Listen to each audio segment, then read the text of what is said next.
Folks, with the fact that, well, Valentine's Day was last month, and last year or so, about a year or two ago, I did a top 12 list.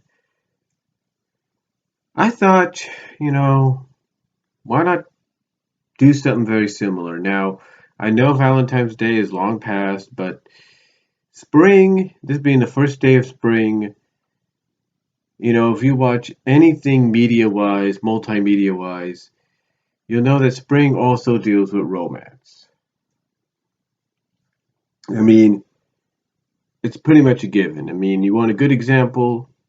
Check out Disney's Bambi or Hey There, Yogi Bear. Just several examples of what springtime does. I mean, even check out Yogi and Invasion of the Space Bears.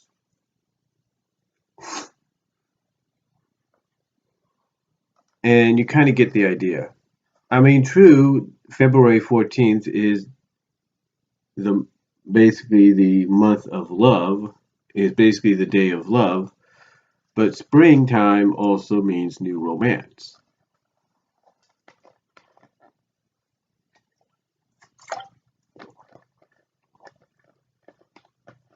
So I thought about this, and after watching a recent YouTuber's video that he did about a month ago,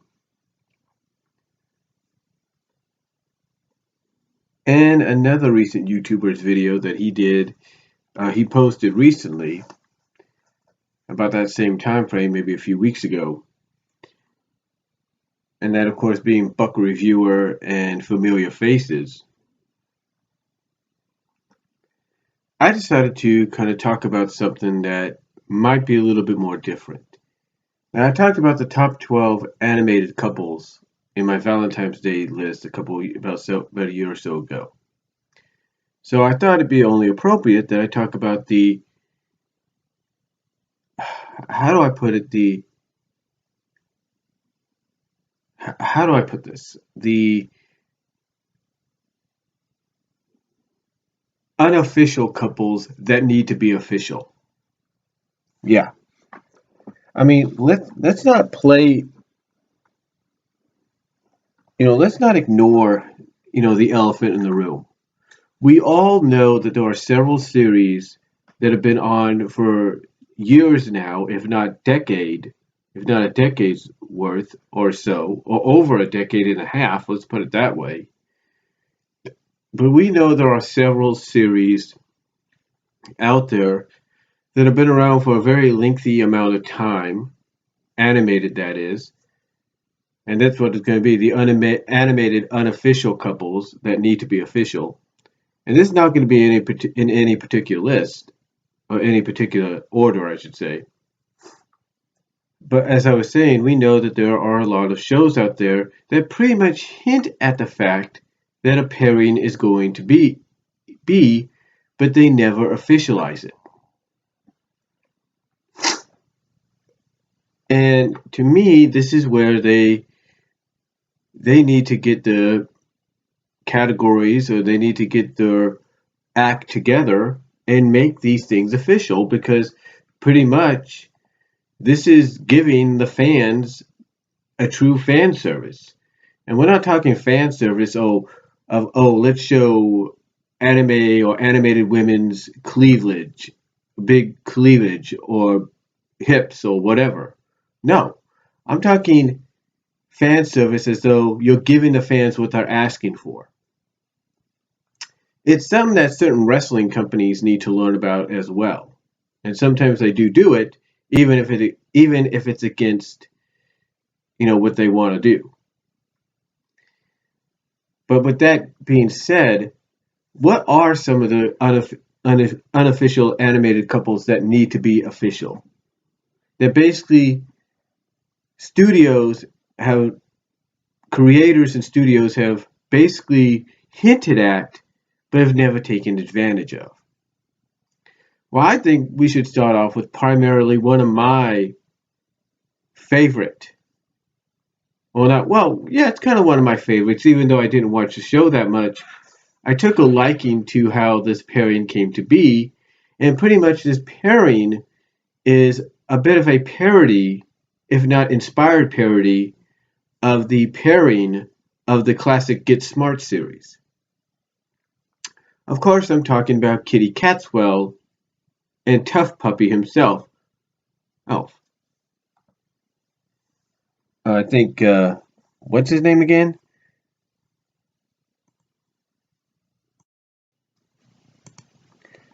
Dudley. Yeah, pretty much this is something that Nickelodeon, in my opinion, has really missed the boat on. Now, apparently, Tough Puppy was, I think, canceled by Nickelodeon, but it's one of those series that really gained a huge fan base. And one of the things that was always hinted at in this series, like I said, even though I didn't watch it as much, I did catch glimpses here and there. I did visit the Tough Puppy Wikipedia site, or the Tough Puppy Wiki site, as well as some other fan sites. And even with places like DeviantArt, it was indicated and pretty much shown in screen grabs and whatever, and well, not flashbacks, but like dreams and hallucinations, whatever. I mean, they even played with an episode dedicated around this, that there was something between Kitty and Dudley. I mean, true, Dudley could be very puppyish, because pretty much that's what his name was, Dudley Puppy. But still, he was a character. He was basically a situation where the attraction pretty much went in the direction of it doesn't matter what they'll like on the outside, it's what's on the inside that counts.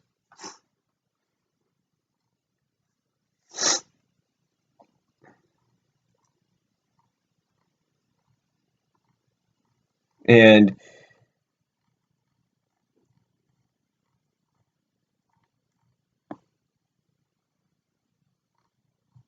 pretty much, as far as I know, it doesn't say Tough Puppy was canceled. I'm looking.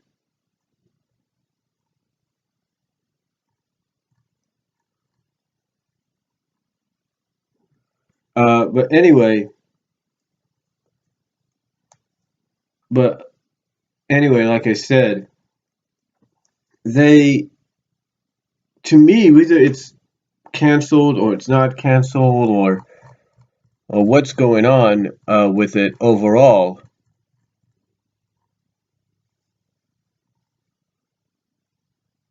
Yeah, it looks like it was canceled this past year.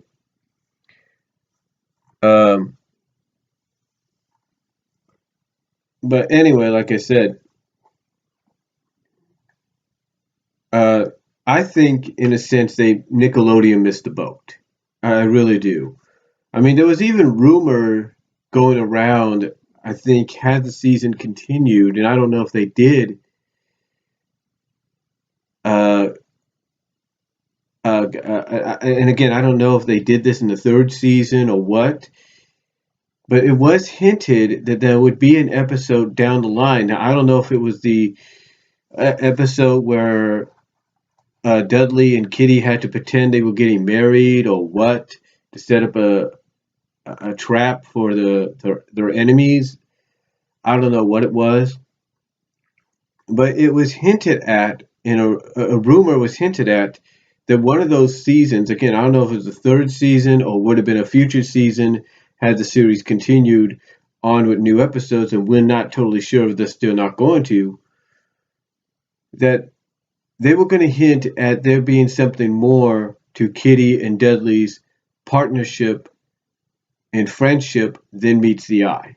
Like basically, it was being hinted at, and maybe some of you watching this can correct me, that they were going to finally acknowledge that there might be an attraction, there might be romantic tendencies between both Dudley and Kitty. Again, taking a page out of the Get Smart playbook, because if you remember, for those of you that did watch Get Smart, even in reruns, which you could watch, I guess, on the Decades over the air network, uh, basically the two partners there fell in love with each other, became more than partners, more than friends. They became romantically involved, and they got married. So again, I'm not totally sure if maybe that's what they were going to pay homage to, in homage to, had this happen, and if it had, let me know down below. Uh, or or what? I don't really know. But as far as I know, whether the show is totally canceled for good or there's a chance it's going to come back, I think Nickelodeon missed the ball on really establishing the and really officializing the relationship between Dudley and Kitty, because Nickelodeon, they hinted at it, hinted at it, hinted at it. They did episodes that indicated there was something there, but they just never took it to that level. And I think they missed the boat on it, and missed the boat on making it official. So if Tough Puppy was to ever come back, even if it's for like a series finale as a movie, which has been done, I think in all honesty, they should, with a movie finale, if they were to do that for the series, or at least give it one more series run, they should at least either way finally officialize making Dudley and Kitty a couple. Basically acknowledge that their partnership has grown from a partnership to friendship to now being romantically involved. So I think that's what they should do if they had not already hinted at it or indicated at it in the third season.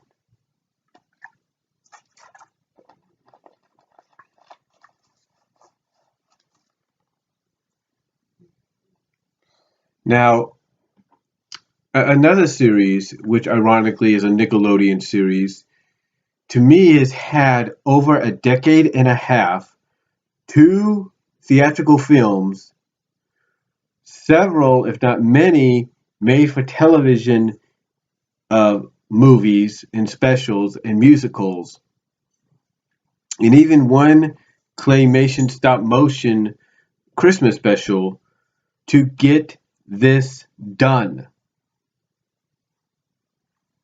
And they have, for over a decade and a half, hinted that it was going to happen. Have hinted several times over that there was something there. I mean, they even did a freaking, what was it? They did I don't know if it was a special episode or what, where the characters were reminiscing about certain memories. And one of the memories was about a wedding between these two characters that was actually a play, but it seemed very realistic, especially in the teasers that Nickelodeon gave us. And yes, if you haven't guessed by now, I'm talking about SpongeBob and Sandy. Now, here's the thing. I'm one of those that I will tolerate SpongeBob to a certain degree. Now, I'm not going to say SpongeBob SquarePants didn't have any good episodes in its decade and a half current run. It has had some good episodes. It's had some funny episodes, and I will admit that the first SpongeBob movie was pretty good. I haven't seen the second one, and I don't know if I ever plan to or not. But I do admit, like I said, the first one was okay. Was pretty decent. I'll give it that. And again, like I said, I'll give the show credit in its current decade and a half run that it has had some good, interesting episodes. But with that said, they have had a decade and a half to finally officially put Sandy and SpongeBob together. They've had a decade and a half to do that. You have hinted at it from the very beginning, when Sandy first debuted, to currently. And you have not made it official. This is one of those unofficial animated couples that fans want made official, and yet Nickelodeon has not done it yet. Instead, what are they doing from what I've seen? From what I've seen being promoted at times? And maybe I'm wrong, but from what I've seen, it pretty much looks like they're promoting SpongeBob getting together with Patrick as a freaking gay duo. Now, I understand if they wanted to do that, it's because of what's going on. They wanted, you know, now I can understand if they want to do that, they want to do it because of what's going on currently in the world, and they want something to tie into it. But you know what? If that's the case, why didn't you just do that in the first place? Instead, you hint and hint and hint and hint and hint and hint and hint for the past decade and a half on SpongeBob and Sandy being together, yet you don't officially make it happen. You don't. And there's several fans out there, DeviantArt, fanfiction.net, you know,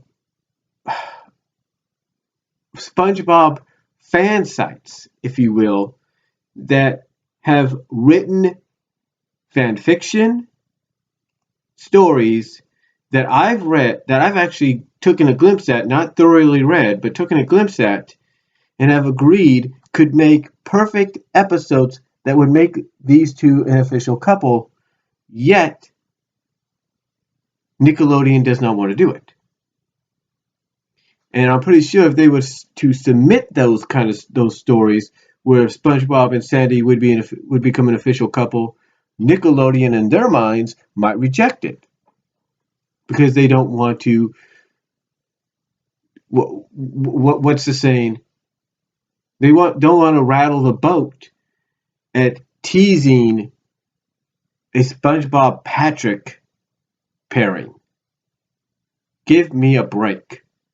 Now again, nothing against them going with that because they'd be only doing that to tie in with what's currently going on in the world. That'd be the only reason. But they know, as well as I know, and a lot of fans that are diehard SpongeBob fans from the very beginning know, and even those that detest the show and tolerate the show like I do, they know that there's only one direction for them to go in, and that's SpongeBob and Sandy. That's the only direction. And they have had a decade and a half to make it happen. And they have yet to do it. You do episodes where one is jealous of the other being around somebody else. You've had them both play that role. You've had one trying to impress the other because, the other probably, like I said, probably trying to hang out at some kind of muscle club or karate club where they may not be invited. I don't know. They have had so many situations here to where they pretty much have hinted with those episodes and several other indications, including the freaking wedding, that freaking play, the wedding that play was in, which SpongeBob and Sandy made it look like they were getting married, but it was actually a play. They even teased it there. They have an official, what is it? Well, I don't know if it's still out there, but they have one of those official character books on SpongeBob and the SpongeBob franchise or whatever. I think it's called SpongeBob's Diary or something. And they pretty much have SpongeBob in character, I guess when they put this diary handbook together, in character, they had SpongeBob acknowledge that he's a crush on a certain squirrel, on a certain Texas squirrel. And it's like, seriously, you couldn't make it more obvious?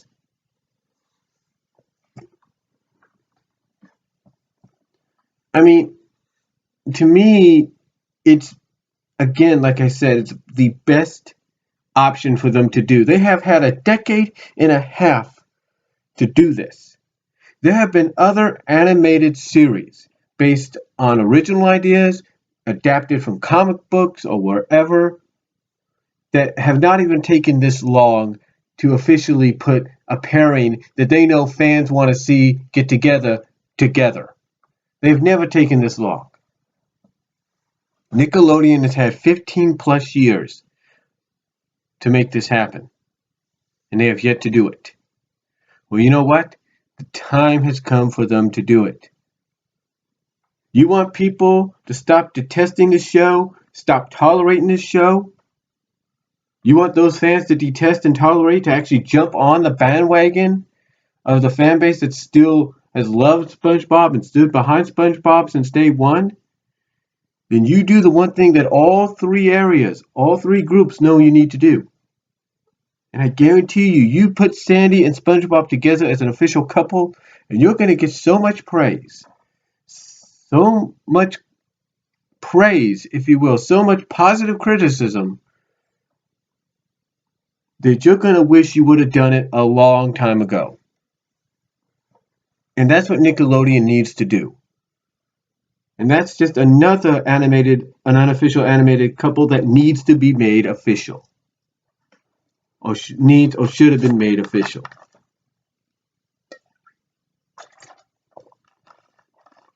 Now this next one pretty much shouldn't be a no-brainer. This next one goes back all the way to the early to mid 1980s, basically the mid-early to mid 1980s.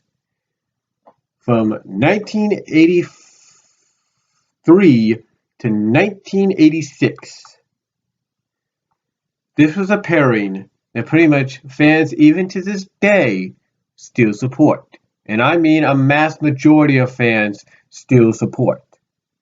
As a matter of fact, every time one of the direct-to-video movies or shows come out and they show some kind of hint or indication, maybe a bone being thrown their way with these two characters being together in some form or fashion, fans praise them. Fans erupt with joy. They give them positive criticism. Because even though it's just for a brief moment or so, they are acknowledging that fans want to see this, even though the creators behind the series right now, the franchise right now, are too stubborn to see that. And of course, I'm talking about Daphne and Shaggy. Now, nothing against Daphne and Fred, because pretty much right now that's the status quo as far as the creators behind the Scooby-Doo franchise right now are concerned. And there's nothing against Shaggy and Velma, because of the status quo, because that's what the creators are more concerned about. But this is something that fans have gotten behind because pretty much the stars, I guess, aligned. I mean, there was so much potential shown in those 3 seasons, those 3 shows, if you will. The fans wanted more. They wanted more.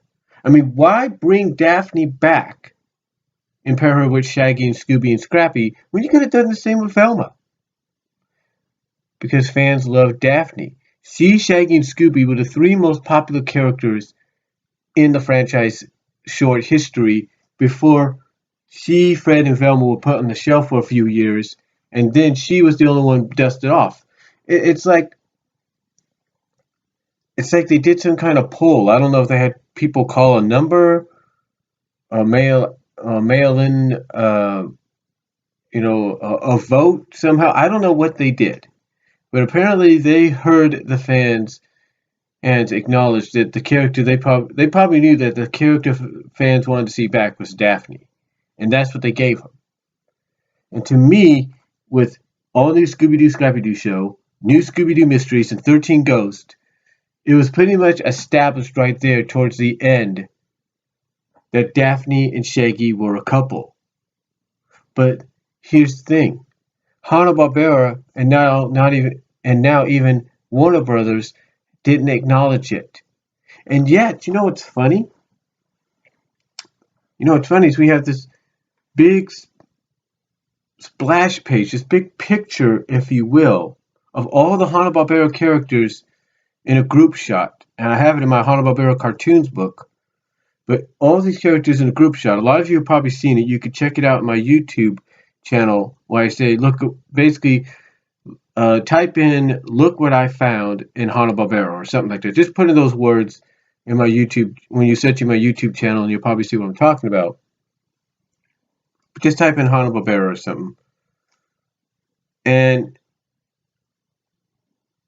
you know what's funny is in this big group shot, it's all the characters together. Almost every character that Hanna-Barbera, Bill Hanna and Joe Barbera created,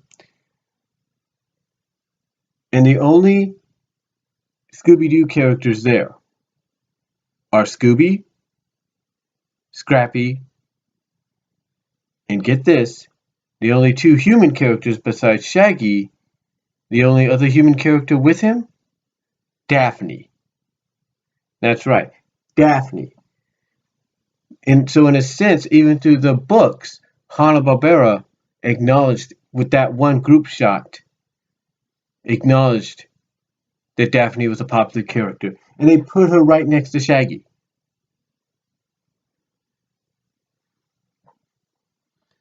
So to me, this is another unofficial animated couple that needed to be made official. And you know what? Warner Brothers, they own the Hanna-Barbera library. They own the Scooby-Doo franchise right now. Warner Brothers, I implore you, acknowledge somehow that these two were a couple. So that way, fans will be happy. And you know what? You acknowledge it, you might be surprised that fans might want to see it again. But to me, this is another unofficial animated couple that needed to be made official, in my opinion.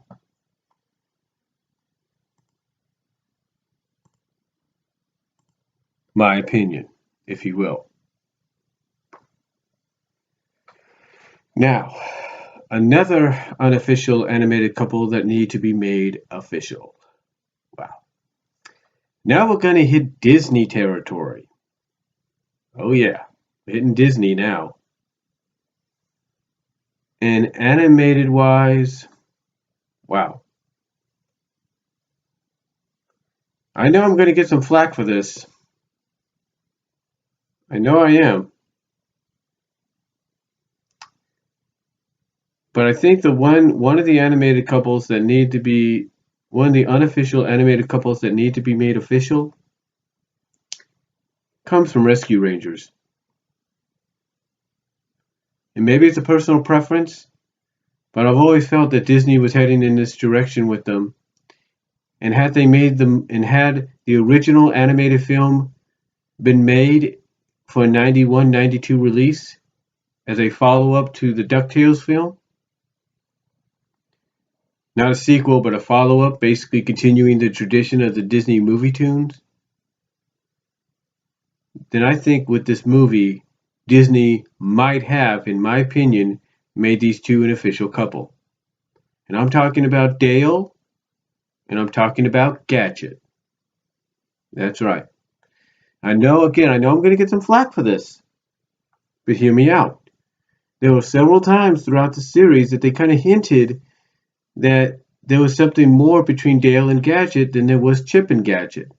Not saying that if they wanted to put Chip and Gadget together, I'd have a problem with it, because I wouldn't. It would basically be following that. It'd basically be one of the more, I would put, more correct ways of following the tradition of the hero, the leader, getting the girl, if you catch my drift. But here's why, again, like I said, I believe there was so many hints. Well, not so many, but there were enough hints in the show that indicated that Disney might have wanted to go in that direction. And in my opinion, had they gotten the original animated movie made, they might have done just that. I mean, take a look at all the scenarios. Take a look at Categories Not Included.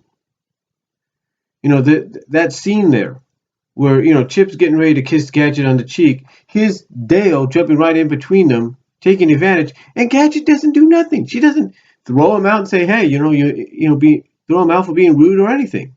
Chip's the one that has to freaking throw him out. After what? After he ends up kissing Gadget on the freaking arm, almost to the lips. Come on, seriously, seriously. And then you had Carpet Snaggers, where he ends up catching Gadget. Even after he falls off the carpet that she's trying to navigate, trying to pull in another direction or navigate, and tells him at the same time telling him not to stop pulling around. What happens? She ends up climbing down. It looks like a bead of a necklace. The wind ends up blowing her back and forth. She falls. He catches her. Need I say more? And then what else? There was a hint at the beginning of whether or not there was that hug he got from her at the end of Dale beside himself. And even when she didn't know the alien was Dale and was that the Dale cleaning around Ranger headquarters was an alien in disguise, what does she do? She flirts with him a little bit by trying to tell him, "Hey, come take a break and hey, come sit by me." I mean, come on. Come on. What more hints did Disney have to throw at you? What more? What more hints? Huh? What more? Oh, how about, I don't know, Double O Chipmunk. Jeez. Double O Chipmunk. True, come on. Dale sneaks into her workshop, shows this brainy, inventive side of his by basically, how to put it, equipping his own tuxedo and turning it into a freaking spy suit, a spy tuxedo. And who's impressed when he shows off the first function, which is the helicopter function? She is. True, she wasn't too happy when the smoke bombs went off, but she forgave him. She even tried to comfort him a little bit by trying to tell him to come inside and get some sleep. And then after he left, what happens? She looks at the suit, tears come down her eyes, and she says, "Hey, if he wants to be a super agent, I'm going to help him." And what does she do? She helps him. She basically gets the Chip and Monty to help put this game together as a way to apologize to him for hurting his feelings, making fun of him, if you will. And how far does she go? She basically disguises herself as a totally different character. Lipstick, heavy lipstick, heavy eyeshadow, bracelet, necklace, wig, dress, high heels. Basically somehow she I don't know if she put makeup on her skin or she just darkened her skin a little bit. And then what does she do to cap off her femme fatale act? She kisses him on the lips. And who's the one that gets jealous about that? Dale. Dale's the one that ends up getting jealous. Why? Not Dale, but Chip. Chip's the one that ends up getting jealous. And why? Because Dale's the one that got a kiss on the lips first. And then, get this. If that's not enough, how about this one hint? Okay? Dirty, rotten diapers. After she gives Chip a kiss on the cheek for agreeing with her new temporary method, to be kinder and gentler, Dale agrees too and gets ready to get a kiss too. But guess what? He's aiming to kiss her on the lips. And she's smiling. She's not backing down.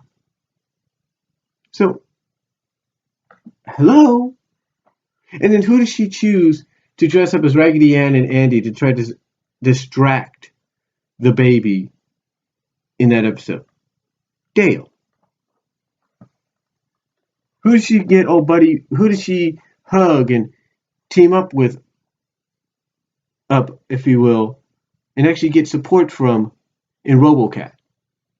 Dale. I guess you kind of see what I'm talking about. Heck, whose arms does she freaking jump into when she rewires the metamorphosizer in a wolf in cheap clothing? Dale's.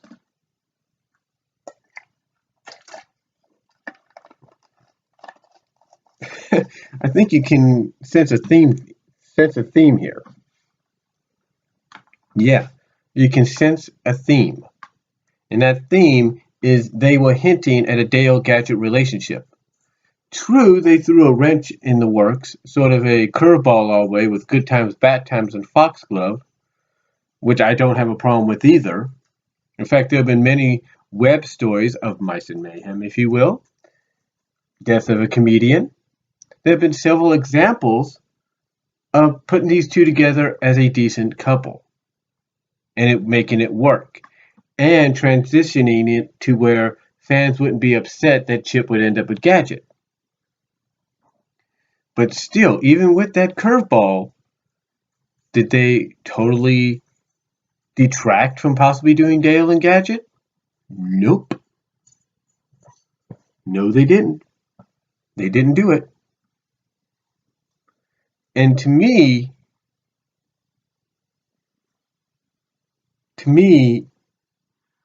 I think this was the biggest opportunity they had. Disney did. And I believe, with everything I've talked about here, that they were leaning towards that direction. They were. And this, to me, is one of those major unofficial animated couples that need to be made official, that should have been made official, but never had the chance. And we never know now if it ever will be.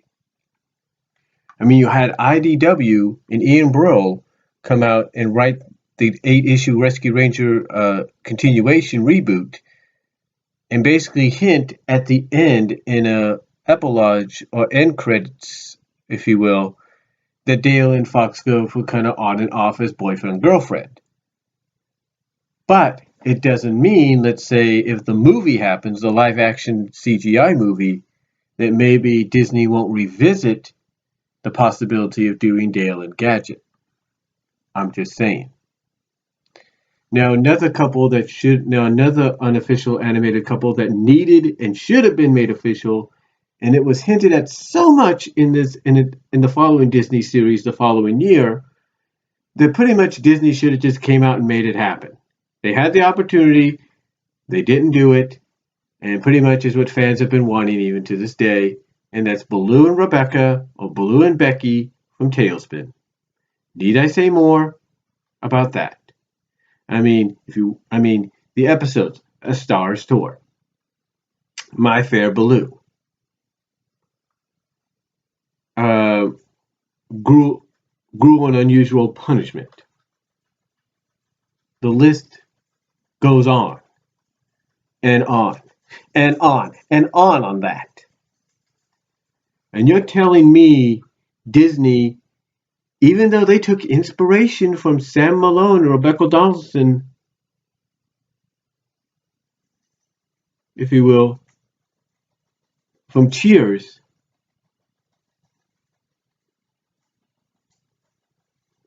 if you will,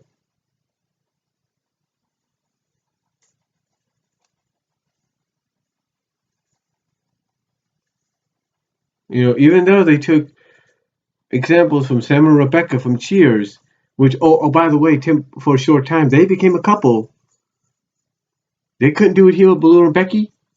Same scenario, situations. I mean, come on. The only difference is Rebecca had a kid. Rebecca and Cheers did not.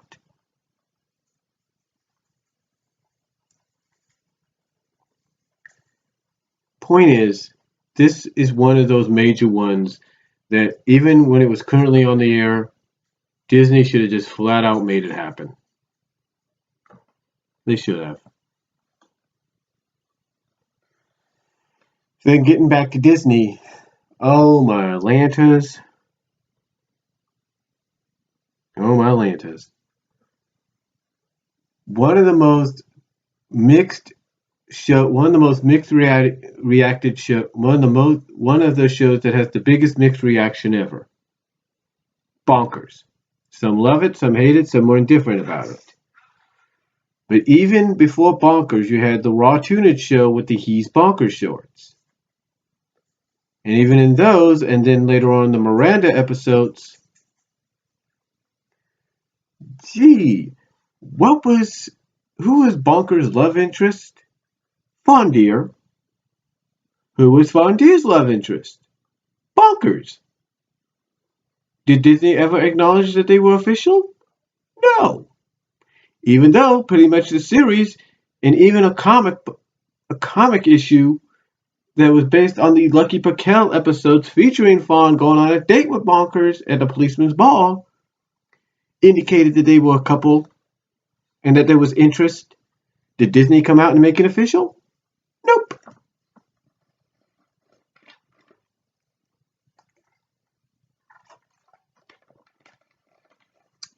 Disney did not.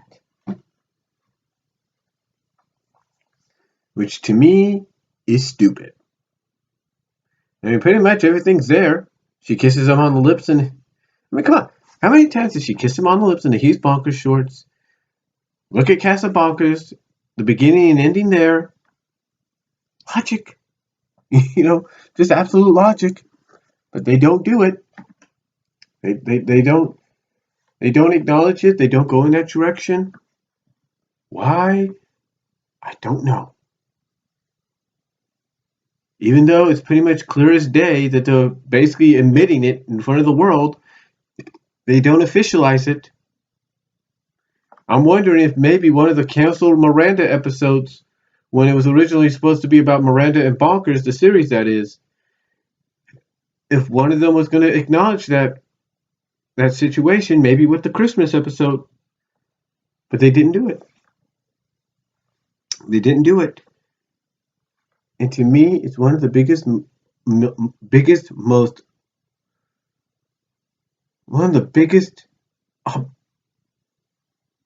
most unutilized opportunities out there. And just like with Tailspin, it was right there for it to happen. I mean, heck, the follow-up series, the first dark action adventure drama series, Gargoyles, if you will, it took up to the end of the second season before heading into the Goliath Chronicles. But they pretty much hinted, Disney did, that there was something between Goliath and Elisa, and it took the ending scene of Hunter's Moon Part 3, the series finale for Season 2, and the series finale for the original series before the Goliath Chronicles, to acknowledge that there was something between Elisa, or to acknowledge that Elisa and Goliath loved each other. I mean, they were hinting towards it towards the end, and they acknowledged it. They did good. They did right by that. But did they do that with the other shows that I've mentioned? No. It took gargoyles, if you will. It took gargoyles, if you will, to acknowledge it. I mean, come on, honestly. And then, this might sound crazy. This might sound crazy to you guys. Disney's Mighty Ducks. True, they never really said anything. True, they may have teased something here and there, especially at the end of A Traitor Among Us and Buzz Blintzman, Mighty Duck. But tell me this.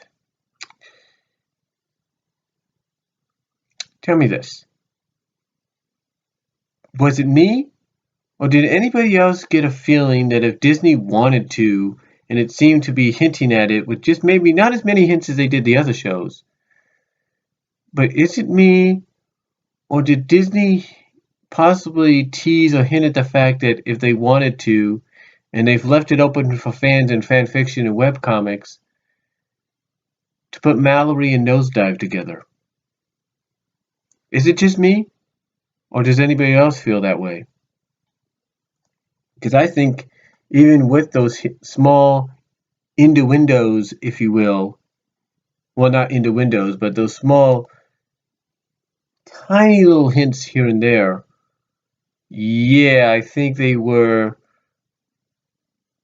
pretty much indicating something was there between Mallory and Nosedive. They were. I mean, let me let me put it to you like this: when they avoid being crushed by an avalanche, and Nosedive is falling from the mountain, he first gets his foot caught up on a wood on a twig long enough to hear the enemy's plans, and then the branch breaks loose and he falls to the ground. Who's the first one that asked where he's at? Mallory. Who's the one that does show concern with the others, but it's like one of the first ones you see? Mallory. Who is the one that kind of gives like almost a smitten, if not like, hey, I didn't know he had this kind of side in him. Maybe there's something more look towards Tanya and bringing down Baby. When that little Thorian baby acknowledged Nosedive like a parental figure and kind of joked around at the fact that he might need a leash. Mallory. Who's the one that got paired with her to go find Buzz Blitzman when he ran off? Mallory. Oh, Nosedive. Who, like I said, Nosedive got paired with Mallory.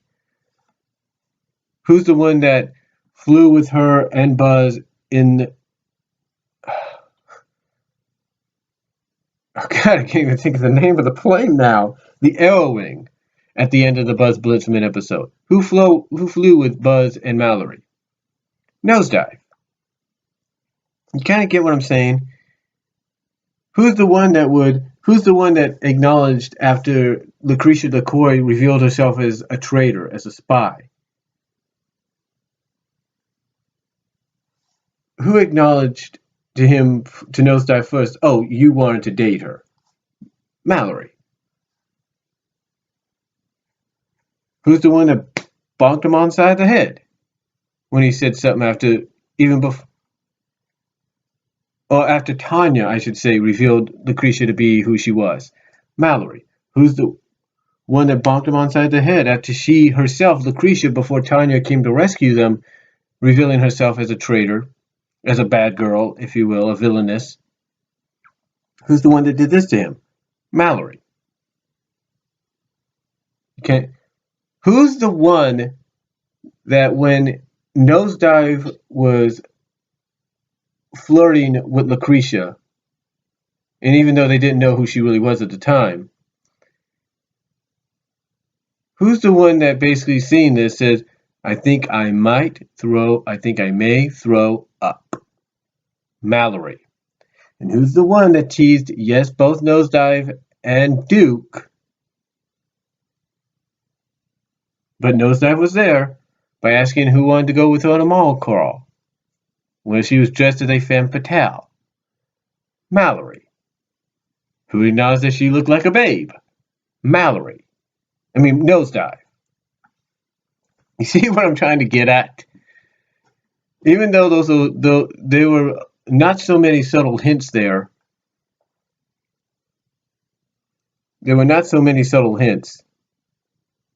Disney, in a sense, acknowledged that there was some kind of dynamic, some kind of chemistry between the two. And if you ask any fans that do Mighty Duck fan fiction, Mighty Duck webcomics, fan arts, they would agree that there was enough there. Not as much as maybe what Rescue Rangers did and what Tailspin obviously overloaded and did, and so would Bonkers. But they will admit there was enough there to kind of say, yeah, we might want to put Nosedive and that made them think, yeah, it looks like they're trying to tease us at a possible nosedive Mallory thing. I'm just saying. I'm just saying, but that's just my opinion on it. I think they were teasing it. They weren't strongly hinting at it, but they were teasing it. They were teasing it. So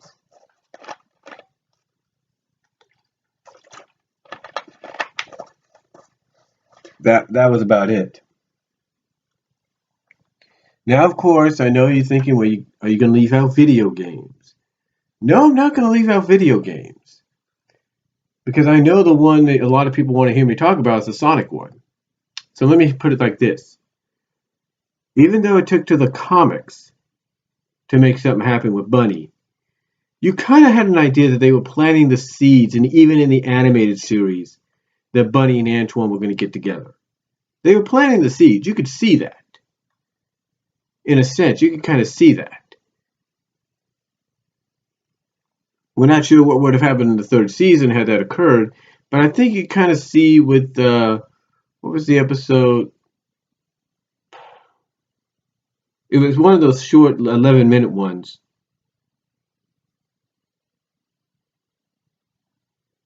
It was one. Fed Up with Antoine. It was that 11-minute short, Fed Up with Antoine. They kind of teased something there between the two. They teased it. Maybe not as much as what they probably could have, but they teased something there.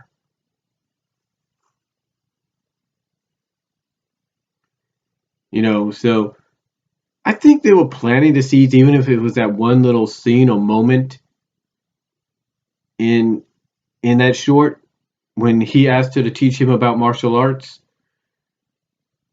I think they were planting the seeds, but it's just my opinion.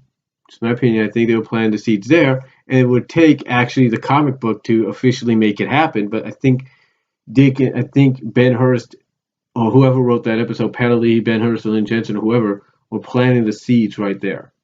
I'm just saying. I'm just saying. It's just my opinion.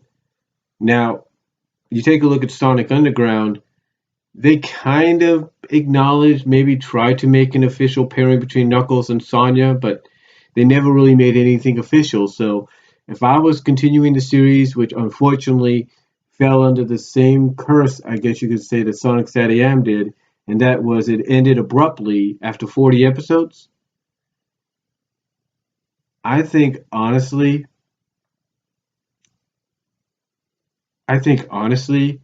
they had the opportunity to really establish Sonya and Knuckles. True, it would have been just for the Underground franchise portion of Sonic, but still, it would have at least been officially acknowledged. But they never officially did it. It became unofficial. So there's that. And then, of course, I know a lot of you are going to talk about Sonic X and Sonic Boom. Sonic X, to me, did establish an officialized couple in their portion of the Sonic franchise with Tails and Cosmo, so I'll give them that. But it wouldn't be to the end of the series itself before they even probably hinted and acknowledged from the Sonic X portion of the franchise that there was something between Amy and him. It wouldn't take until almost the final episodes for that to happen. And heck, you want to talk about unofficial animated couples that should have been made official. In the uncut version of Sonic X, they pretty much hint that there's something there between Vanilla and Vector. And even towards the end of the series, they acknowledge that. So,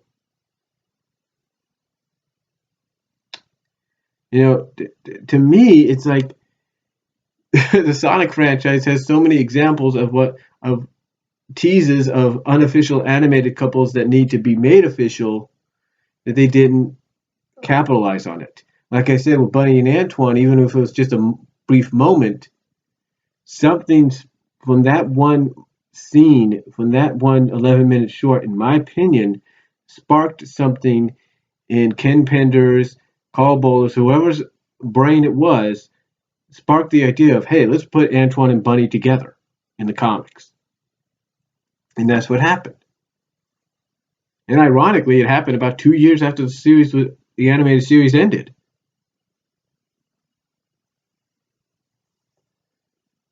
And then you want to get to Sonic Boom. Now, I've not watched much of Sonic Boom, but I will say this. They've had several situations. Now, I know Sonic Boom and its 11-minute shorts are not continuity based. They're standalone. They might reference previous encounters in episodes, fine, but they're standalone and non-continuity based at times. So to me, you take a character like the Tails and Zoe pairing, and although you make it look like it's official at the end of that one 11-minute short, about an episode or two later, you end another episode, another 11-minute short, at teasing a Percy Tails pairing. And it's like, seriously? You're not going to acknowledge this, but you're acknowledging this? And it's like, that right there, Sonic Boom, even as popular as it is, and funny at times as it can be, is one of the prime examples in the Sonic franchise of animated shows, 2D or CGI, of unofficial animated couples that need or should be made official, or should have been made official. But again, I'm not the one writing this stuff. The only official couples they ever made in the Sonic cartoons, in a sense, was Sonic and Sally, which continued on in the comics, and I still believe is going to happen again. Just give it time. And Tails and Cosmo. That's it. I mean, they even indicated in the third season, which takes place several years later in Chris's world, that Chris and the wheelchair-bound, I think, what's her name, Hope or something like that? I think her name's Hope, are together. They acknowledge it there. So, to me,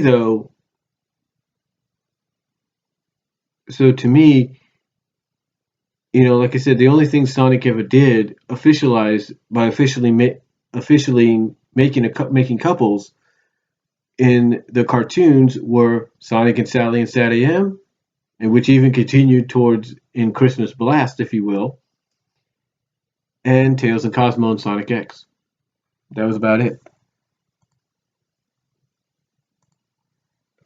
And as far as the Mario franchise goes, where do we even begin?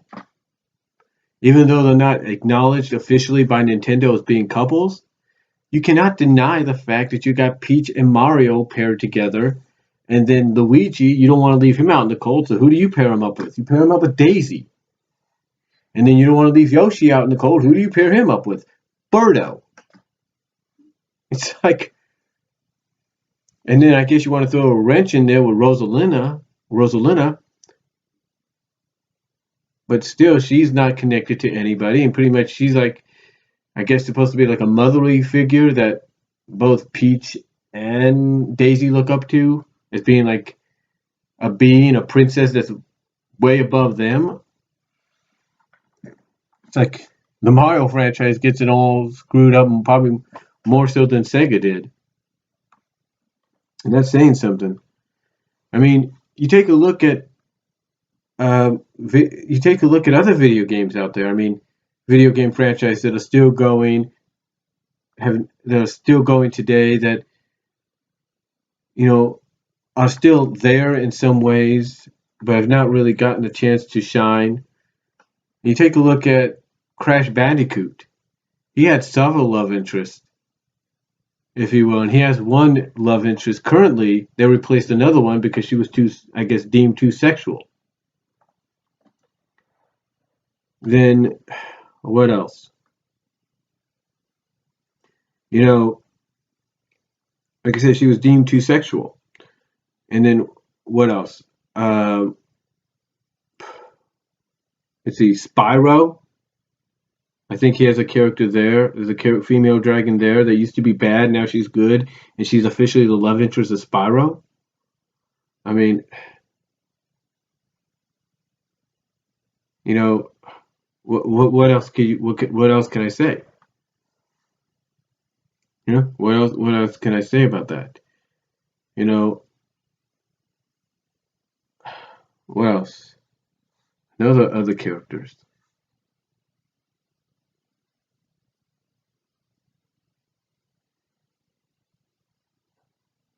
There are other video game franchises that do the same thing. Oh, Donkey Kong. How about Donkey Kong? They gave him a love interest in Candy Kong. Heck, they give Diddy Kong sort of a girlfriend crush, if you will, in Dixie Kong. And how do they keep the Donkey Kong Candy thing going, even though she looks different in the games? They brought her back into the CGI series. They made her look different, but it was her. And they acknowledged that. It's like to me, it's like, how can you miss the boat on this? How can you miss the boat? You can't. You can't miss the boat, if you will. You know, it's like, how can you miss the boat on that? You can't, because at least they acknowledged that was there, that existed. You know, Star Fox. Now, I don't know what's going on with Star Fox Zero, but I don't know if it's a prequel or it's afterwards or what. But what did Nintendo do to balance that out? Even though they didn't officially acknowledge it, they pretty much hinted strongly at it, probably more than anything. Oh, I don't know, they brought in Crystal. You know, if that's not enough, what about Legend of Zelda? No, you're pretty much teasing all the time there's something there between Link and Zelda. Why don't make it official? Again, these are just prime examples of Nintendo, at least with some of the titles like the Donkey Kong franchise, the Star Fox franchise, and other video game ones like Crash Bandicoot and Spyro and several others, that at least acknowledge that there is a couple there is a pairing in the franchise, but they have yet to make it officially announced, if you will, in some shape or form. So anyway, I know this video has gone on over an hour, so I do apologize, but these are just some of the examples of unofficial animated couples that needed and should have been, or that need / should have been made official, or needed / should have been made official, or need and / should have been made official. So let me know what you guys think down below. Take your time with this. I do apologize for it being over an hour. And let me know what you guys think down below in the comments. Video responses are greatly appreciated. I'll talk to you all later.